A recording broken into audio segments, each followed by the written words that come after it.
हमारे देश की नदियाँ, झीलें, तालाब आज प्रदूषण का शिकार हो गई है। हमारे देश भारत में 100 करोड़ से ज़्यादा हिंदू रहते हैं जो गंगा नदी को अपनी माँ मानते हैं, उनकी पूजा करते हैं। हमारी गंगा माँ, हमारी सबसे पवित्र नदी ही हमारे देश की सबसे प्रदूषित नदियों में से एक है। और गंगा नदी ही नहीं, इसके अलावा यमुना, गोदावरी और गोमती नदी जैसी कुछ अन्य नदियाँ भी हमारे देश में सबसे प्रदूषित नदियाँ हैं। क्या आपको पता है, Lancet commission of pollution and health की रिपोर्ट के अनुसार हमारे देश में 2019 में 5 लाख से ज़्यादा लोगों की मौत हुई थी वाटर पॉल्यूशन के कारण, यानी प्रदूषित पानी पीने के कारण 5 लाख से ज़्यादा लोगों की मौत हमारे देश में हुई थी 2019 में।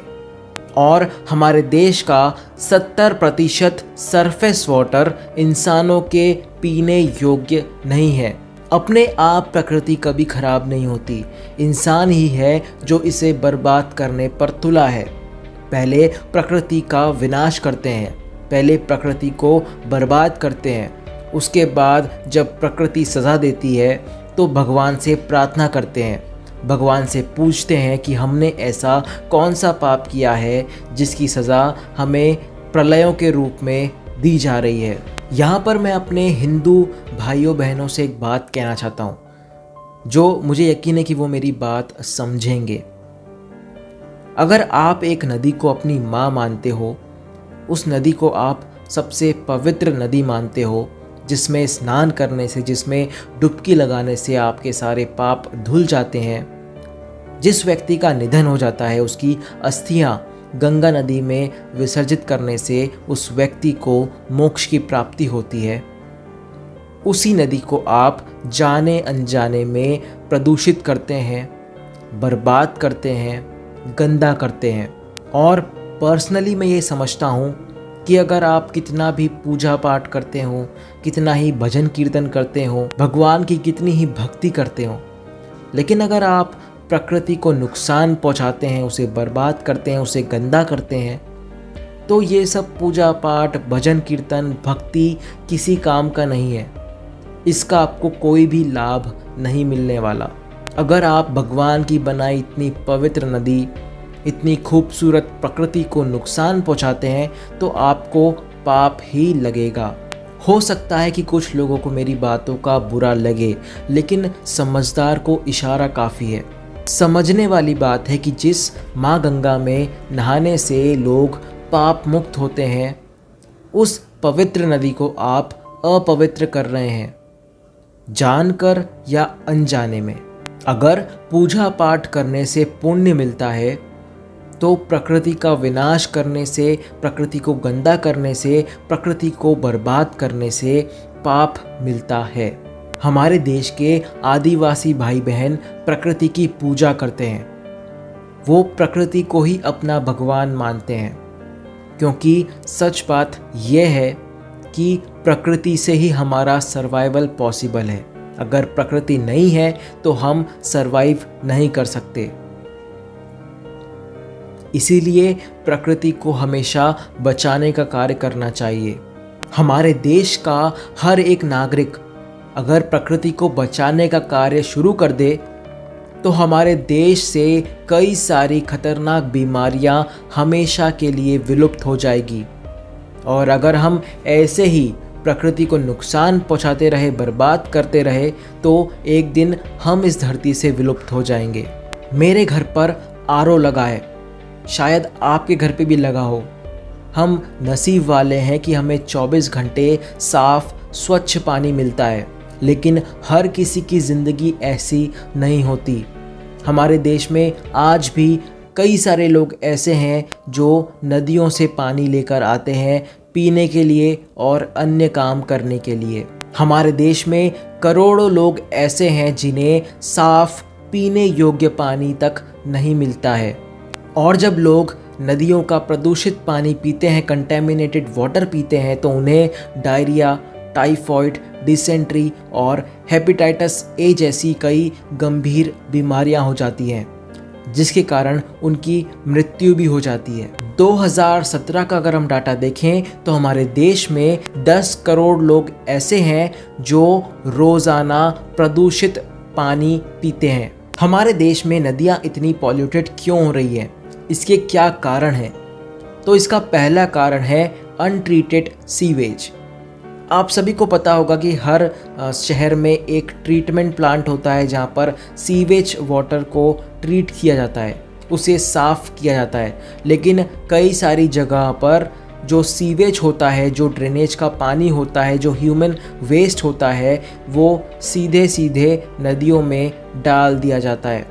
इसी सीवेज वाटर के नदी में मिलने के कारण नदी पॉल्यूटेड होती है, गंदी होती है, बर्बाद होती है। नदियाँ प्रदूषित होने का दूसरा कारण है एग्रीकल्चर। एग्रीकल्चर में यूज़ होने वाले केमिकल्स जब नदियों में मिलते हैं तो नदियों को बर्बाद करते हैं। रिवर पॉल्यूशन के और भी कारण हैं, जिसमें agriculture, fossil fuel power plants, industrial waste और गार्बेज शामिल है। हमारे देश में कितने सारे पावर प्लांट हैं जो अपना जो वेस्ट मटेरियल है, जो केमिकल्स हैं, वो सीधे नदी में डालते हैं। हमारे देश की शुगर मिल्स जो वेस्ट वाटर, जो वेस्ट केमिकल्स होते हैं, वो सीधे नदी में जाते हैं। हमारे देश में हम देखें तो घाटों पर जहाँ पर स्नान होता है वहाँ पर, या किसी एक ऐसी जगह पर जहाँ पर रिहायशी इलाका है, वहाँ पर आप देखेंगे तो नदियों में कितना सारा कचरा डाला जाता है।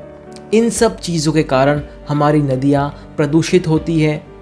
नदियों में रहने वाली मछलियाँ और अन्य जीव मर जाते हैं और कई लोगों को ऐसा लगता है कि इससे हमें कोई फ़र्क नहीं पड़ता, लेकिन आने वाले कुछ सालों में इसका आपको ज़रूर असर होगा, फ़र्क पड़ेगा, क्योंकि हमारी नदियों के अंदर रहने वाले जीव उस वातावरण को, उस बैलेंस को बना कर रखते हैं। जब एनवायरनमेंट में बैलेंस बिगड़ता है तो फिर कई सारी चीज़ें ऐसी होती है जिनकी आप कल्पना भी नहीं कर सकते, जिसकी भरपाई एक दिन किसी प्रलय के रूप में हमें चुकानी होगी।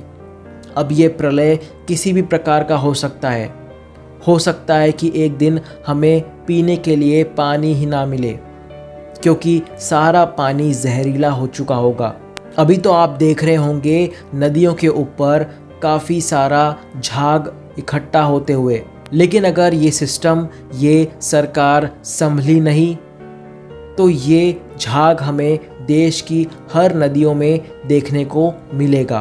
तो मेरा इस देश के हर एक नागरिक से ये अनुरोध है कि आप अपने लेवल पर नदियों को और प्रकृति को बचाने का कार्य शुरू कर दें। और साथ ही सरकार से, प्रशासन से मैं ये विनती करना चाहता हूँ कि आप जितने वादे करते हैं, जितनी बातें बोलते हैं, अगर उसका 10% भी अगर आप काम करें तो बहुत कुछ बदलाव हो सकते हैं हमारे देश में।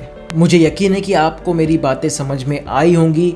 आप इन सभी बातों को बड़ी गंभीरता से लेंगे, क्योंकि आपको पीने का पानी मिलता है, मुझे पीने का पानी मिलता है, लेकिन कई सारे लोग ऐसे हैं जिन्हें पीने तक का पानी भी नसीब नहीं होता। हमें साफ़ पानी मिलता है, लेकिन कई सारे लोग ऐसे हैं जो आज भी जहरीला पानी पी रहे हैं। अगर हमारे पानी में कचरा गिर जाए या कुछ कण गिर जाए, धूल गिर जाए, तो हमें वो पानी फेंकना पड़ता है, हम उस पानी को पी नहीं सकते।